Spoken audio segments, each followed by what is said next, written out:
Hello, everyone, and welcome to the 5 Steps of U.S. Study, Undergraduate Admissions. My name is Jenika Heim, and I'm your Eastern Canada advisor. And just to start off, to learn a little bit about Education USA, we are funded by the U.S. State Department.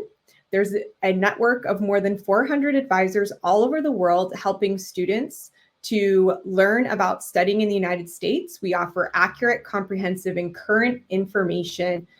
And you can learn more about our network at educationusa.state.gov. We have 2 advisors in Canada. As I mentioned, I'm the Eastern advisor. I'm based in Ottawa, and I help students from Ontario and East.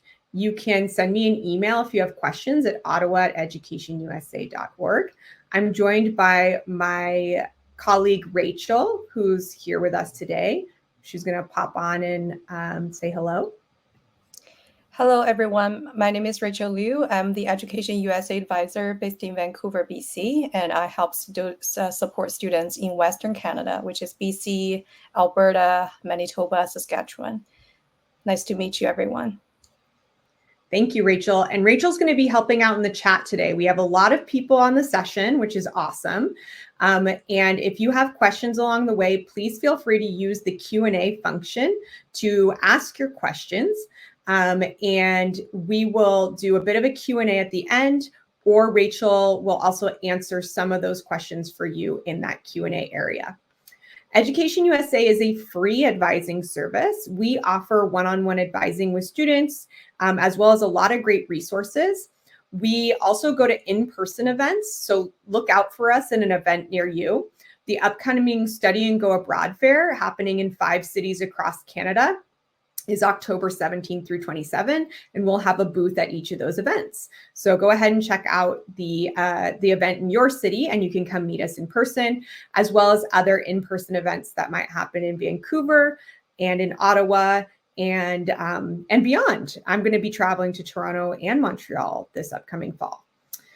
Check us out on social media. So I'm going to go ahead and put up a link to our Instagram account. We're pretty active on Instagram. And we do Tuesday tips on admissions. Every Tuesday, we give a lot of information about scholarships, student spotlights. We remind you about our upcoming events and oh so much more. So please go ahead and follow us there if you're an active Instagram user. We also have, of course, Facebook and X and a really good YouTube account. We have a bunch of our past webinars on that account. So check that out to learn more about in-depth topics like essays, about athletics, about different types of U.S. institutions. There's a lot of great information there. And of course, go to our website, educationusacanada.ca. That's a great place to get started and get a lot of links to the resources that we'll be talking about today. To get us started, we're going to go ahead and start a poll. I'm so interested to know who's here today. So what grade are you in? And if you're a parent, what grade is your student in who will be applying to the US soon? So go ahead and click on that, and that'll give us a good sense of who's joining us. Today's session we call the 5 Steps to U.S. Study. This is our overview session where we try to bring you through the whole process, essentially from start to finish. I know all of you might be at different parts of the process right now. And like I said, we will then move ahead in our webinar series with more in-depth presentations. Our next presentation in October will be about standing out in the U.S. admissions process, and will feature U.S. university representatives. When we have the representatives, when we have our panel together, you'll all receive an email to let you know more about who will be presenting, but do feel free to put that on your calendar. Rachel, can you mark the date in the chat for everybody in case they want to put it on their calendars now? And then we'll go ahead and get started with step number 1. First things first is to research your options and to learn more about what is available when it comes to studying in the United States. This presentation is specifically going to be geared towards undergraduate admissions to universities in the United States. So how is American education unique? Well, there are more than 4,700 colleges and universities across the United States. That means there are a lot of options. There are public universities and private universities, and there are many different types of institutions. There are large research universities. There are smaller liberal arts colleges that focus on undergraduate studies and tend to have small class sizes and encourage students to take a broad breadth of studies. There are institutes for art and technology. Those tend to be more hands-on institutions and focus a lot on a professional career in the domain that you're studying. There's also community colleges. We're not going to get too deep into applying to community colleges. That's because they are open access institutions in the United States. If you want to pursue a 2-year associate's degree, community colleges have open access, and you can simply choose one and enroll at that school. If you are considering a community college, do reach out to us. We can help you pick out a good choice school, and you can enroll as early as next January if you've already graduated from high school. When it comes to choosing your university, you will, of course, consider your area of study. And in the United States, because there's so many choices, there are many specializations and majors that you might not find in Canada, or if you do find in Canada, maybe there's only 1 or 2 universities that have that choice. And in the United States, because there's so many schools, you might have a lot more options at your fingertips. You also have the opportunity to double major or minor. It's really common in the United States to be able to study more than one thing. And so that appeals to a lot of students. There's also the opportunity to start off as an undecided major and not choose your major until your second year. You might be considering the US in order to experience a new culture. I know that the United States doesn't feel that different, but think about where you live and think about all the different states in the United States. How different is Hawaii from where you live, or Texas, or South Carolina? So you'll find that there's many different cultures in the United States, and many of them are quite different from where you're from, especially maybe you're on the East Coast and you're considering the West Coast. So you'll find that not just the Americans you meet on campus, but students from all over the world will create a really different cultural experience. And most of that is also related to campus life. Campus life itself in the United States is a very unique culture and very specific to American schools. And that's something that draws people in and excites people. So when you go to look at different types of universities, that is something that you can consider. So to summarize, when you are narrowing your search, these are some of the factors that you should consider. First of all, reflect on your academic profile. What are your grades? What are your test scores? And you can use that to learn which universities you'll be competitive for. And that's a very important starting point. After you have a good idea of what your profile is, again, work with EducationUSA if you need some help reflecting on that. Some of the things you should look at are your major that you want to study and also the different type of study options. So I mentioned schools that might allow you to take a breadth of coursework or schools that might have more hands-on studies.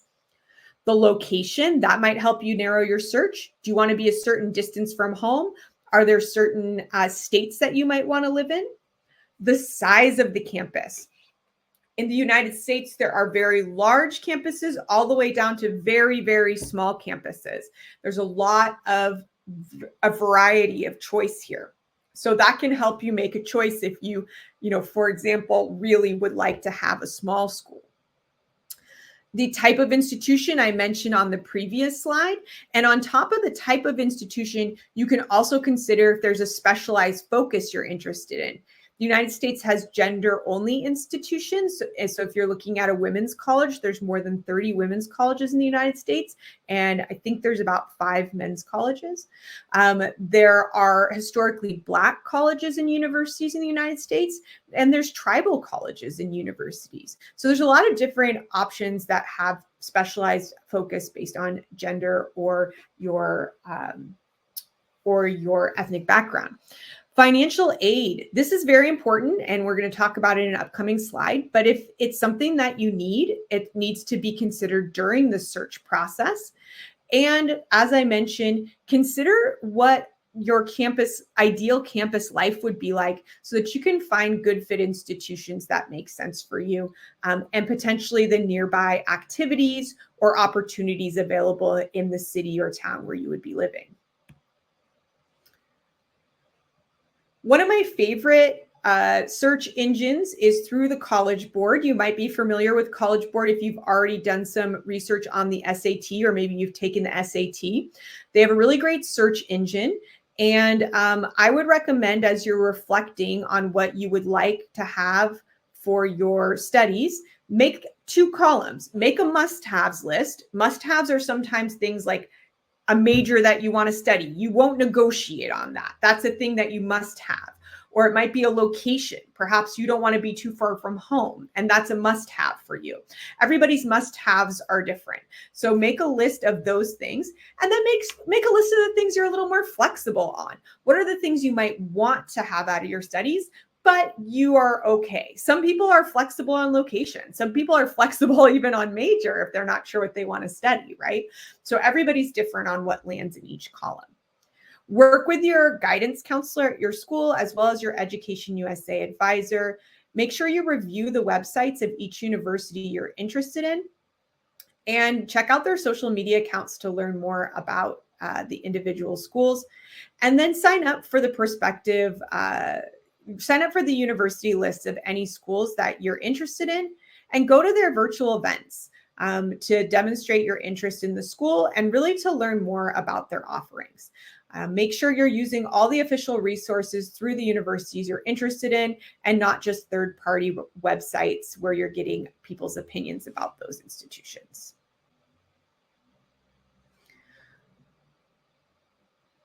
When it comes to making your list, it's ideal to narrow it down to about 8 to 10 schools, making sure that most of your schools land in the target zone. A target school is a school that matches your academic profile, or you have a good chance that you might get into the school. It's not guaranteed. And I like to think of the target as the bullseye all the way out to the rings. You know, maybe some target schools are really like, you're pretty sure. And then there's others that are like, oh, it's a little more of a stretch, but you're in the academic profile. You have confidence that, you know, that you'll be considered for the university. Reach schools are the ones that are outside of your academic profile and might also have, or are just incredibly selective universities that just simply don't take very many students. We don't want a list that is all pie in the sky schools with 1 to 4% admissions rates. And then your sure bet schools are the ones that you have a pretty confident chance that you'll get in based on your academic profile. And some students who target all the United States, like for their reach and target schools, they might just choose to have a couple Canadian schools in their sure bet zone. It's really up to you how you want to approach that. Even though finance your studies is technically called step 2, I like to call it step 1.5. And that's because the number one place that international students will receive any financial support is from the university that they'll be going to. So if you want to receive any sort of scholarships, any sort of financial aid, grants, then you need to be applying to universities that are generous to international students. The types of scholarships that you can expect that different institutions may or may not have are merit scholarships. Merit scholarships are usually based on your grades and your test scores, but could also be based on the entire holistic application review. It might take into consideration things like community service, leadership, and just overall what kind of person you are. Needs-based grants are based on your family's need, which means they will take into consideration your finances. So schools that have needs-based grants will require you to give the university your financial information in order to determine how much money that they will charge you to go to that school. There are around 50 US universities that meet full demonstrated need for international students.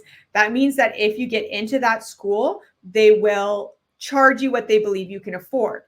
All 8 Ivy League universities, Stanford, MIT, these are all schools that meet demonstrated need. Now, what do you know that's in common with schools like that?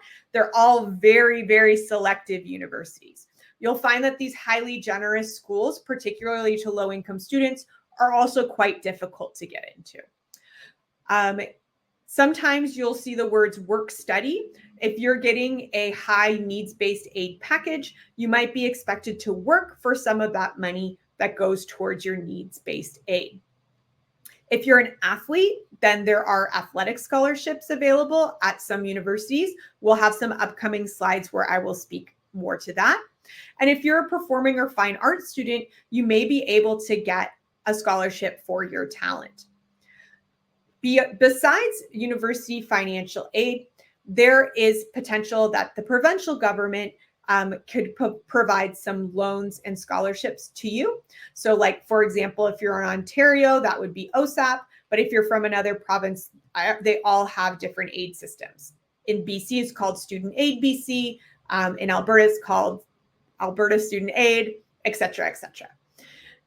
And then lastly, personal, family, and finances. If you're reaching into your own finances and you're also looking to take out banking loans, you would need to do that in Canada unless you have American citizenship or an American citizen who can co-sign a loan in the United States. So all loans need to be done within the country, and you wouldn't be able to do them within the US.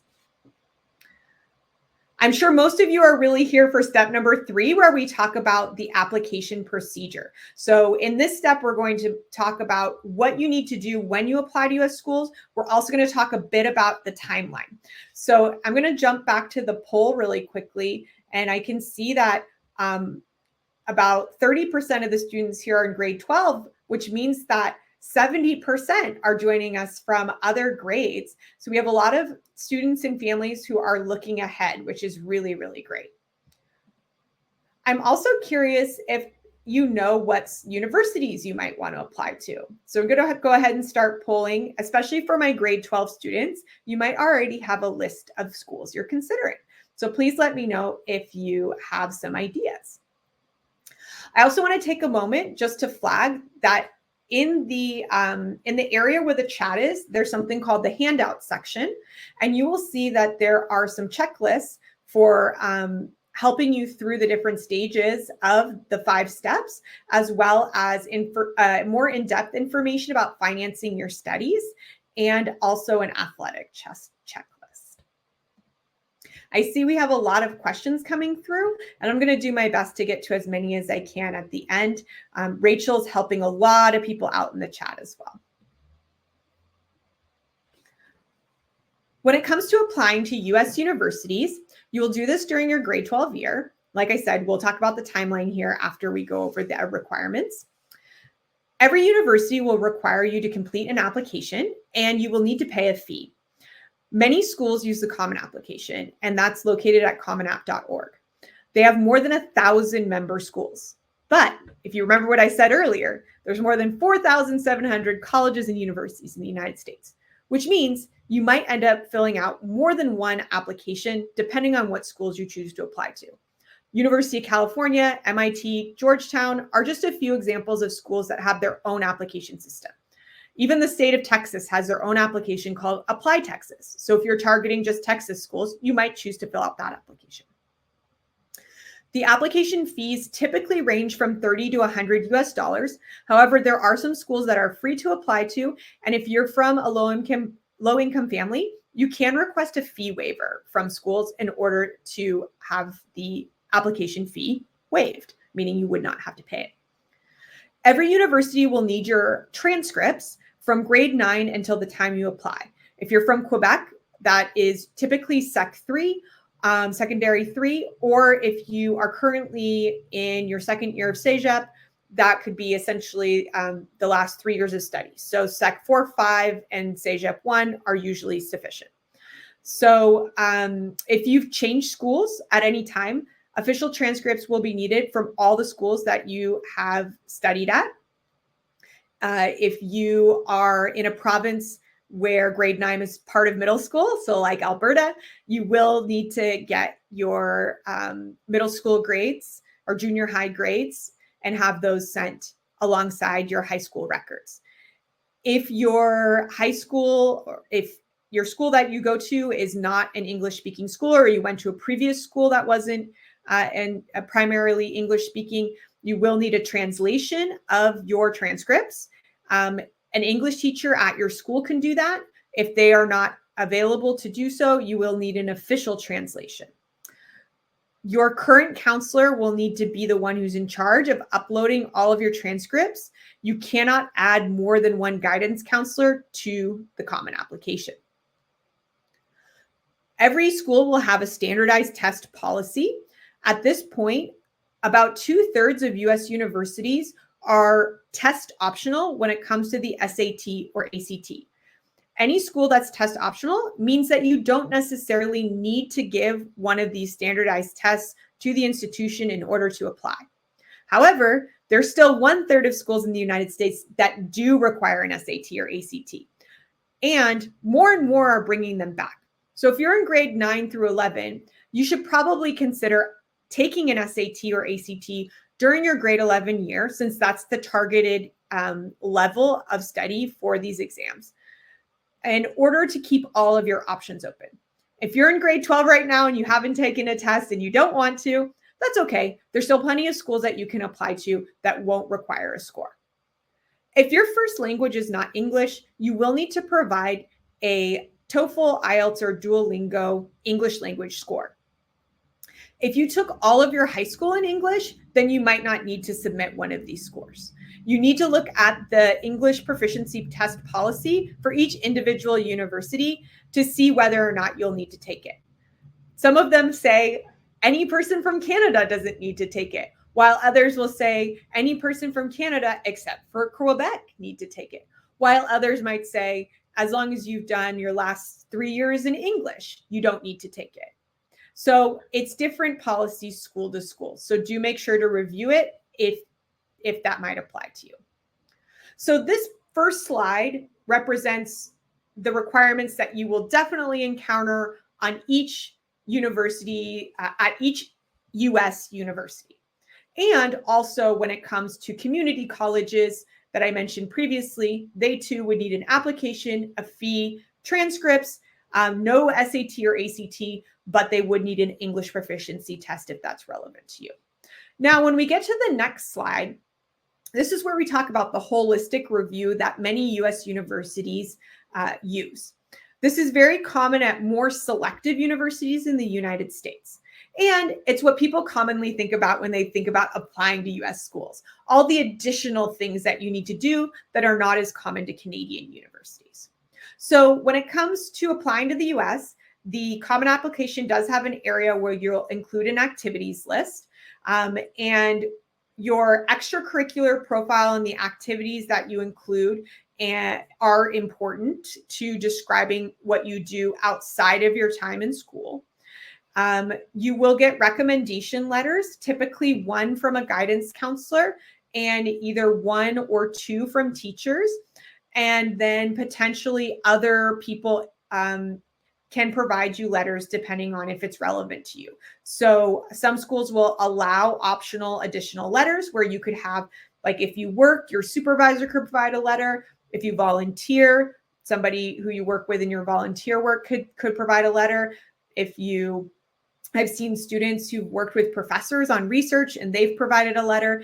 So essentially whatever your kind of area of expertise is in your extracurricular life, if you have a great option for someone to provide a letter for you, many schools will allow for that.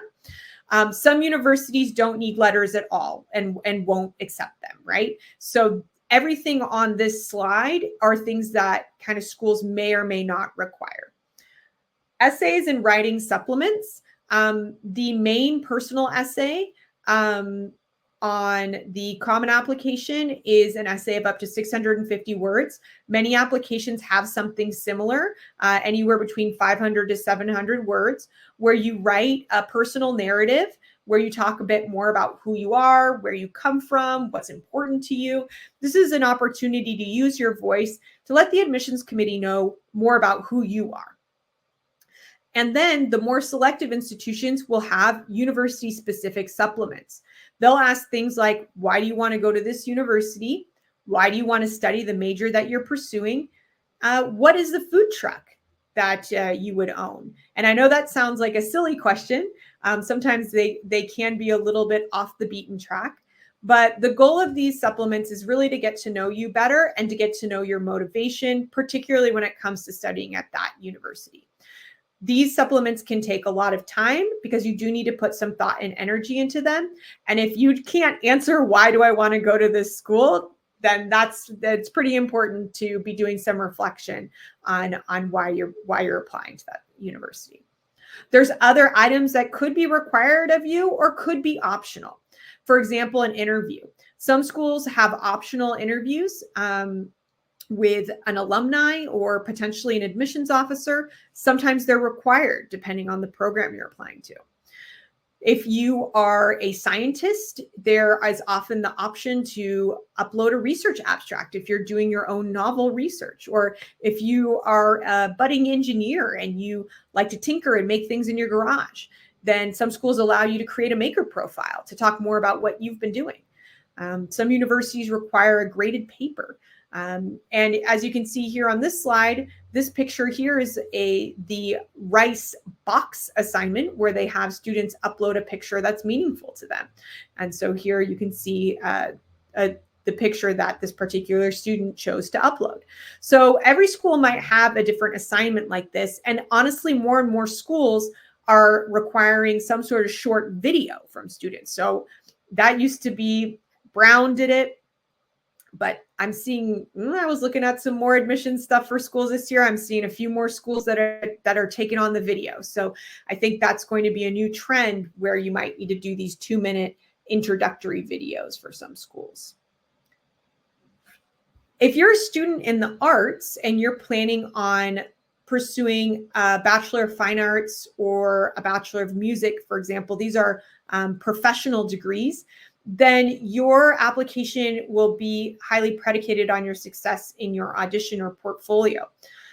There will be very specific requirements outlined on each university's website if you're planning to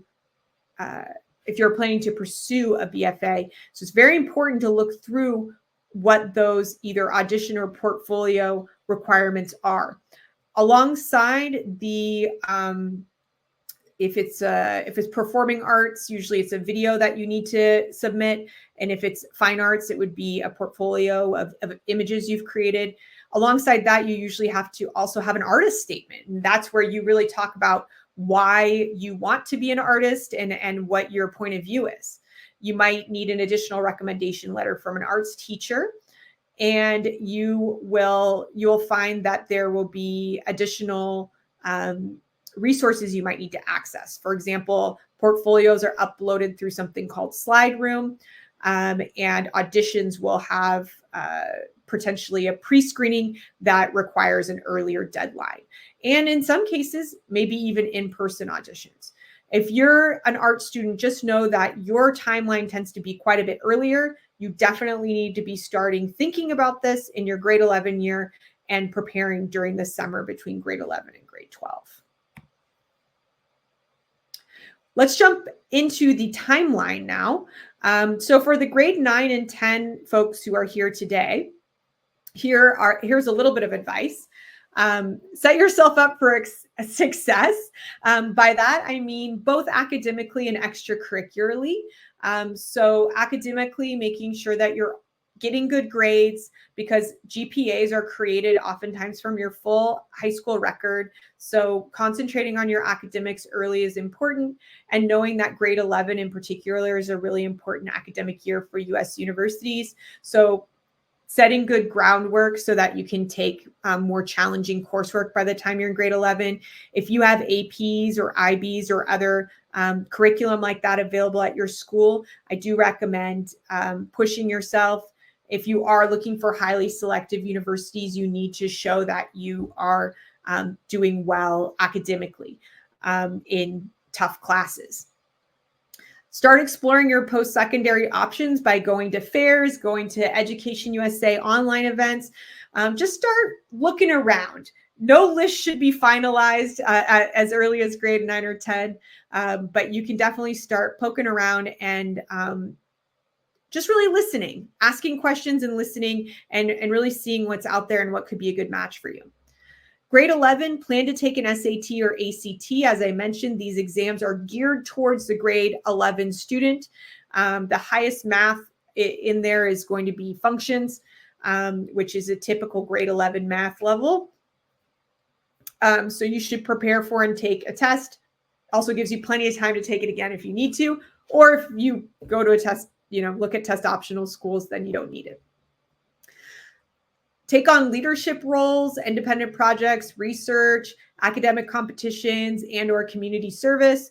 Really think about the things that you love to do and try to do more. Do more by competing, do more by becoming a leader, do more by sharing with your community. So that's going to look different for everyone, depending on if you're an athlete or an artist or a scientist or a computer person. So depending on what your interests are, that's going to be a different pathway for you.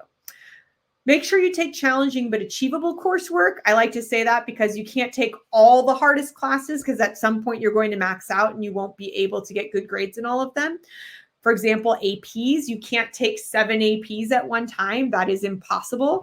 So you do need to choose how to balance your coursework properly so that you can also keep up with your extracurriculars, which are an important part of your profile.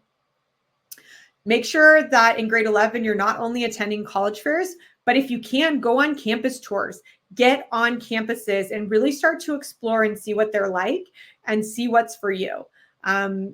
Even if you can't go to the United States and take an in-person tour, at least get online, check out virtual campus tours and information sessions. For the grade 12 students, August is when applications open for most schools. So we're mid-September, so most university applications should be open for you to start completing. The arts pre-screening is happening already at this time. And if a school has an early deadline, it's anywhere between October 15th and November 15th. Schools that have early application deadlines will then have their decisions out by mid-December, typically, or depending, sometimes early January. There are 2 different types of early deadlines: early action and early decision. Early action is a non-binding deadline. Early action means you can apply to a school early, get a response back early from that institution, and then you will, from there, be able to still apply to other schools if you want to and get back decisions from other universities. Early decision is a binding decision. Binding means that if you get in, that you have agreed that you will go to that university. So it's really important to just pick early decision for school that is your clear top choice, because you don't want to then get into the school and then be sad because you didn't get to hear back from the other schools that you wanted to apply to. So just be aware, early decisions a great way to get things out of the way if you're successful and be done and close the book early, but it's not for everybody. Regular application deadlines are all over the place in the US. The earliest ones are November 1st. There's deadlines, or regular deadlines as early as November. University of California, famously, their deadline is November 30th each year. And some schools, even if their regular deadline is in January, might have a priority scholarship deadline in November or December. So let's be honest, that's the deadline. We don't want to miss the priority scholarship deadline. So just be aware, grade 12s in the group, a lot of your deadlines might be around November or December. So don't think, oh, I've got so far into the future. Make sure you're looking up when your deadlines are, tracking them, and making sure you hit the priority deadlines. For schools that have rolling deadlines, which means they take students maybe all the way up until August, right before school starts, just know that at some point they'll have a priority deadline for admissions and probably for scholarships. So you do want to make sure you hit that priority deadline. Now, the schools, when you apply regular, majority of schools will give you their decision back by the end of March, the beginning of April. And the one amazing thing that all the US universities have decided on is that decision day is May 1st. So they really do try to get those decisions to you about a month before that, so that you have a full month with all of your decisions from the United States in order to make an informed decision with your financial aid packages and everything. Most schools will give you your financial aid package and your scholarship and everything alongside your acceptance letters. And so at that point, you'll know how much the true cost is, because of course, there's the sticker price of the university, and then how much it costs once you get the scholarships and all those things. And usually that's a pretty different price. I'm going to take a moment and talk to the athletes in the room. I'm sure there's quite a few of you. If you are looking to pursue athletics in the United States, there are a number of different ways you can do that. The most competitive athletics in the United States are through the National Collegiate Athletic Association and Divisions 1 and 2, which both have scholarships. There's also the NAIA, which also has scholarships. So these scholarship athletic programs will be the most competitive and will also be an opportunity to receive money to help with your tuition as part of playing your sport. If you're looking at 2-year colleges, there is also a division called the NJCAA, which provides scholarships to 2-year athletes who then want to transfer into a 4-year university later on in a bachelor's program.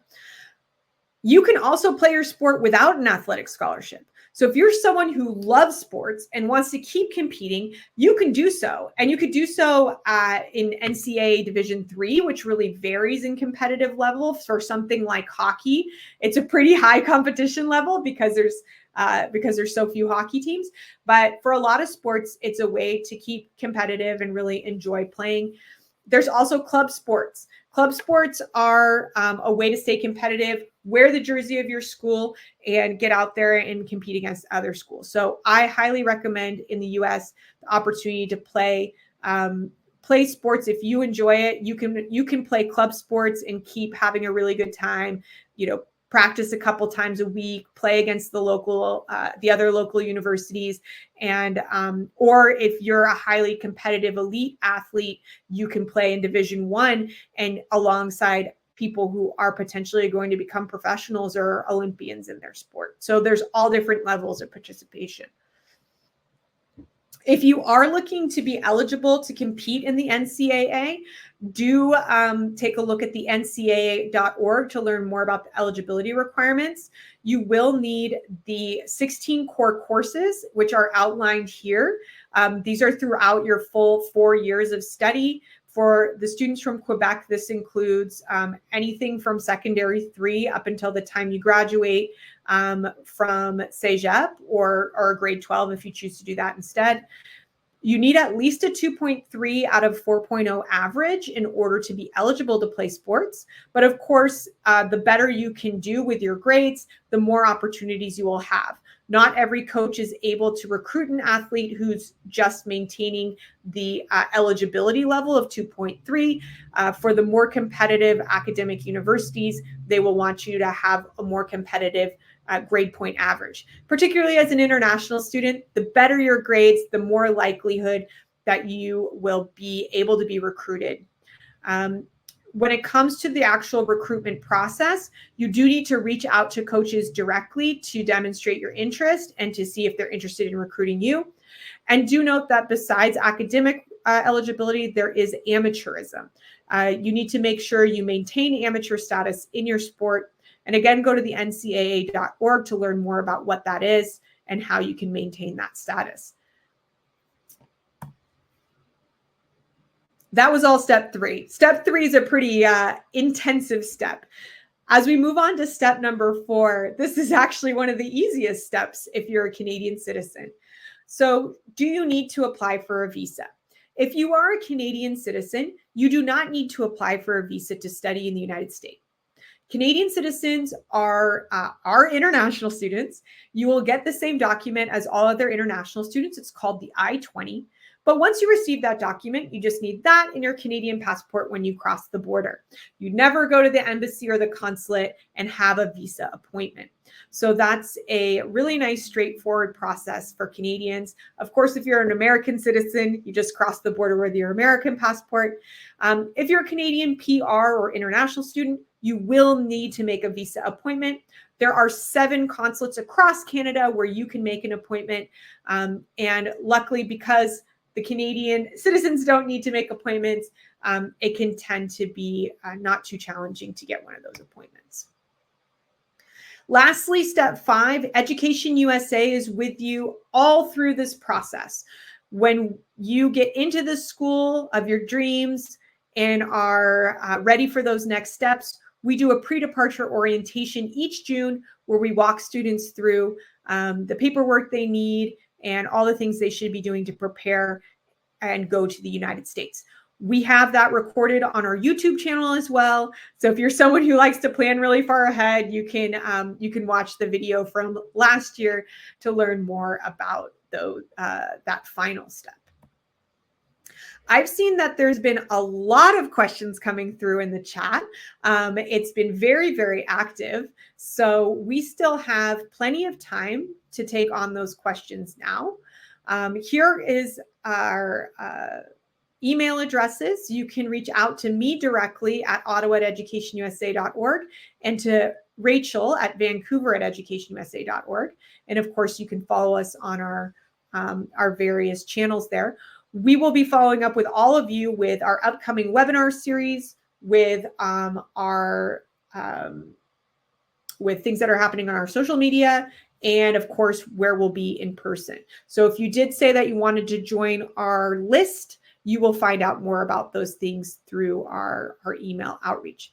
Rachel, if you'd like to jump on, I'm sure you've probably curated a few questions for me. All right, I see that you put a couple in the chat there. So I will start with, students have questions about GPA conversion. Great, let's answer that. So some schools in the United States will not create a GPA. They will look at your grades in the context of your school. So I know the Ivy League universities and some other very, very selective schools, they won't even create a grade point average. They'll just look at how your grades look in context. Now, if a school is going to create a GPA conversion, they will all have maybe a slightly different calculator that they'll use. I like to use the Scalero calculator because it has the scaling for each province. So if you do want to calculate your GPA to get a sense on what it might be for a school that say, okay, you need a 3.0 in order to get into this school, and that's a cutoff. Well, and you're not sure if you're close to that or not. You can use that calculator to create your own GPA to get a sense on if you are close to that or not. And I think that can be really useful. Just know that any grade point average that you create is going to be unofficial. If there's no grade point average on your documents, then you should not include one on your application. You should leave that area blank because you don't have a GPA. If the school needs one, they'll create it themselves. Or third option, they might require that you pay what's called an evaluator. So you're going to pay an evaluation company to create a GPA for you. So you might run into that. So if you ever see that you need a NACES evaluation, it means that you're paying an organization and they'll create an official GPA. So you'll run into that sometimes depending on the schools you apply to. Someone's asking what an international versus domestic student means. A domestic student is essentially someone who has American citizenship. So if you do not have American citizenship or live in the United States, you are not a domestic student. Essentially, everyone in Canada is international except for those who have American citizenship. Then you should follow the rules for the domestic student. All right. When should I apply if I'm in my first year of CEGEP? It depends on which schools you're looking at. Some universities, you can apply during your first year if you do not plan to finish CEGEP. You could apply now. But if you're looking at highly selective private schools, they usually want to see students finish CEGEP. So Zara, go ahead and just send me an email with your list of schools, and we can have an appointment and can talk about when might be a good timeline for you to apply. I guess a number of students are asking about early versus regular admissions. That is a personal decision. I walked through what early decision is, what early action is, and what regular is. And so as far as choosing whether to apply early or regular, I only recommend applying early if you are absolutely ready and your application is the best it's going to be at that point. If you are going to be a better version of yourself at regular admissions, you don't stand a better chance of getting in it just because you apply early. You stand the best chance of admissions when your admissions packet is the best it can be. So don't rush and apply early. That doesn't mean you have a better chance of getting in.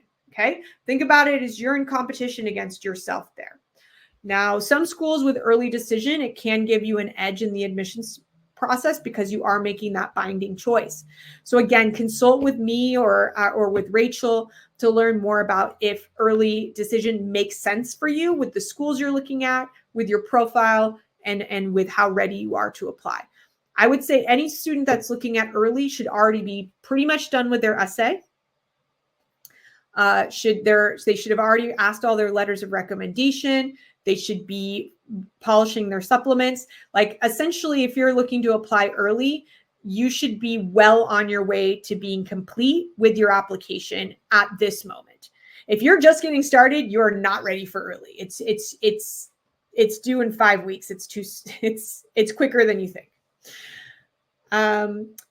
Someone's asking about needs-based financial aid. So we actually have on our blog, Rachel, would you throw the blog link in there?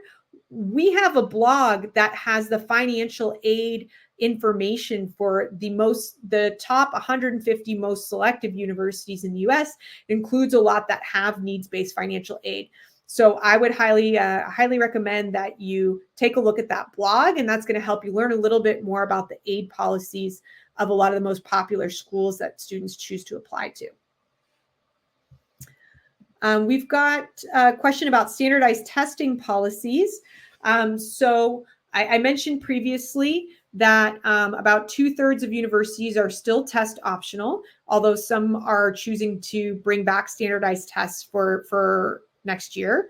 So we're seeing, some announcements. Johns Hopkins just got the email a couple days ago that they're going to be rolling back in their SAT policy next year. So that's kind of constantly changing. So it's really important for the grade 11 students to note that just because you see a school has a standardized test policy this year, it might change by next year, which is why it's a good idea to plan ahead and take an SAT or ACT, just because your top choice school might choose to bring that test back, right? So you want to plan for that. But if you don't take it, it's not held against you. Whenever US universities say optional, they truly mean it. If they wanted you to send the test, then they would say required. And some schools, Johns Hopkins is a good example because they're currently, even though they're test optional, they say right next to it, even though we're still test optional, we would really like to see your SAT score, because they're going to bring it back next year. So they're learning that they want to see it, right? So they're telling students, we know the policy is technically still optional, but we're telling you, if you can take it, please submit a score, right? So the university is going to outline that right there in their policy. So they're going to say, we're test optional. We don't need the test. You don't need to submit it. We're cool. Or if they're planning to roll it back in, they might say, even though we're optional, we would really like to see your score if you can submit that for us. Okay. They try to be as transparent as possible so that you're not feeling like there's some sort of double meaning there. So if you're applying to early action schools, they will not see any of your grade 12 grades. So so if you want universities to see your grade 12 grades, you should apply in regular, because then they'll at least see your first semester.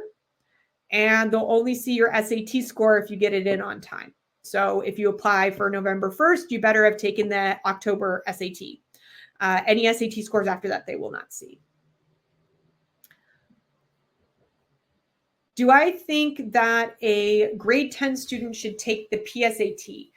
So PSATs are not really offered very often in Canada. If your school offers a PSAT, yeah, go for it. Why not? It's just practice. If you think you might apply to the States, sure, take a PSAT. Here in Ottawa, nobody has PSATs. Like you can't take them. So just note that your high school might not offer it. And usually when it does, they usually offer the grade 11 PSAT. It's so rare that any Canadian schools will offer a grade 10 PSAT. It just really doesn't happen. Can I take SATs or ACTs in French? No, you cannot. Everything related to US admissions is English-based. The applications are in English. The standardized tests are in English. So you do need to really prepare. If you're not as comfortable in English, you need to do a lot of preparation for an SAT or ACT, because it is a pretty fast test, and it is only offered in English, the English language.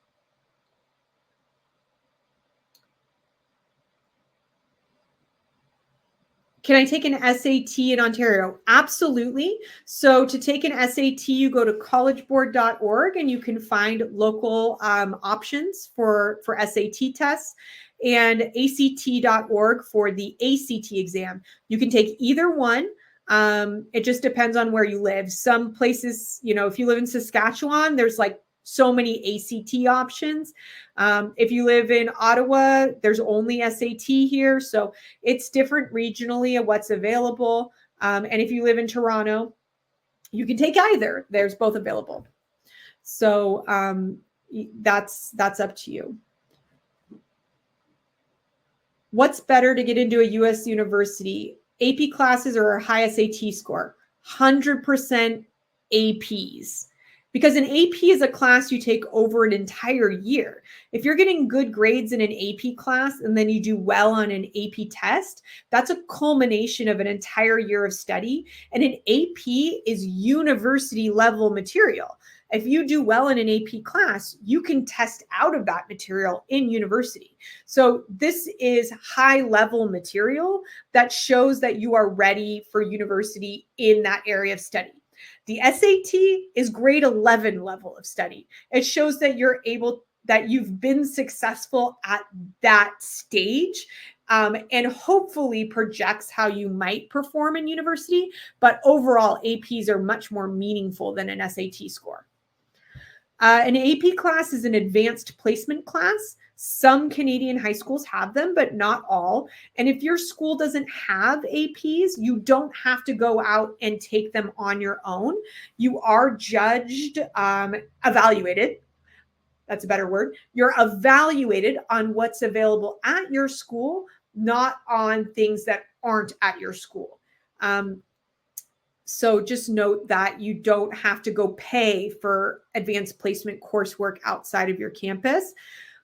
If you are looking at highly selective, very academically rigorous schools, and your high school isn't as academically rigorous as you'd like, You might want to consider other ways to supplement that. Maybe that's through math competitions. Maybe that's through dual enrollment at your local college or university.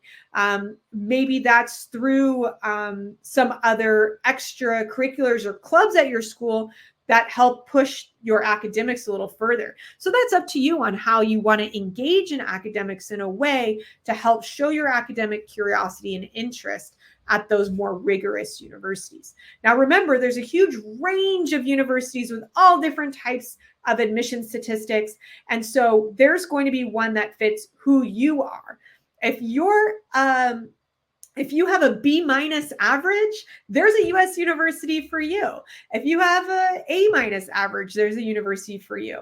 If you're kind of barely scraping by in high school, but you're finally getting it to, getting your academics together and you're ready, but you just didn't do well enough to get to that next step yet. That's what community colleges are for.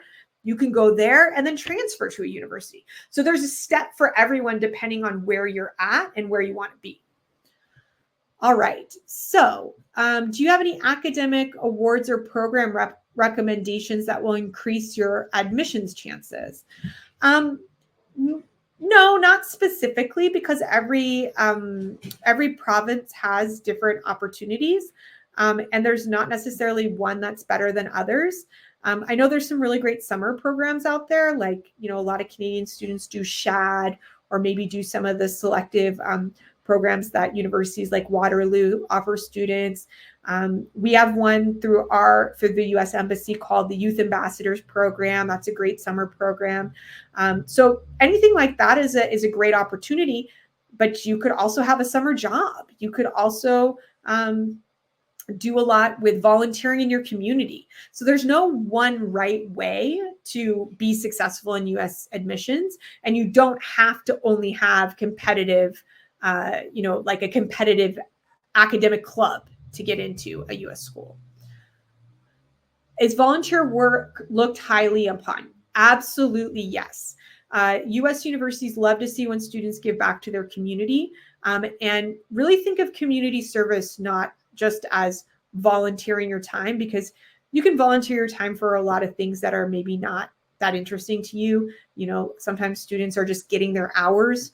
They need to graduate by doing things where they just, stand at they volunteer at a concert or something and stand at a gate. So you can technically get hours that way, but that's not community service. Community service is really when you take something that's meaningful to you and you share it with your community. So like if you're somebody who plays music, maybe you go into the local senior center and you share your music with more people in your community. So really think about what are your gifts and talents and how can you share them with more people? How can you make a difference in your community through those skills that you have?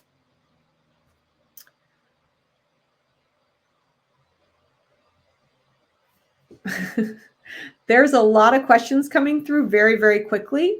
I have time to answer a couple of more. Do you need to take both the SAT and the ACT? No, you can choose one. Is AP and IB comparable? Yes, they're both really, really great options. Take what's available at your school. Most schools don't have both. So if you have an IB school, awesome. If you have a school that has APs, awesome. Engage with those things.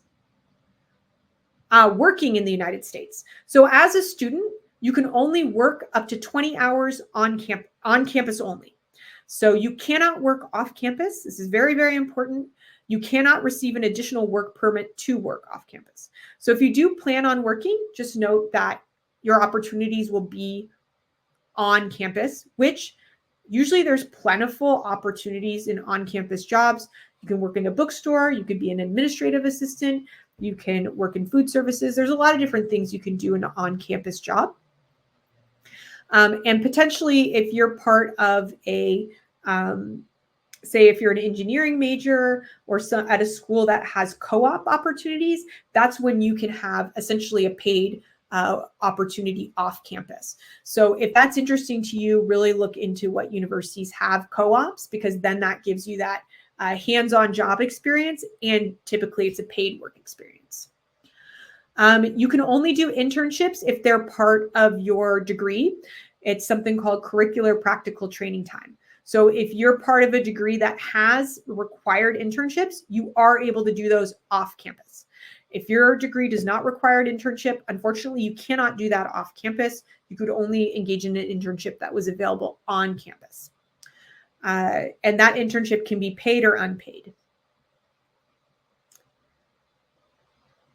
We are at our time. I see there's still tons of unanswered questions, but you can go ahead and follow up with us by email if your question didn't get answered. Please make sure to reach out to your advisor. So again, that's me if you're in Ontario and East, or west of Ontario will be Rachel. So please follow up with your questions. That's what we're here to answer and help you with. Thank you so much for your participation today, and we hope to see you at our future webinars, following us on Instagram, and hopefully even seeing you in person in your city. Have a great day, everyone, and we'll see you soon.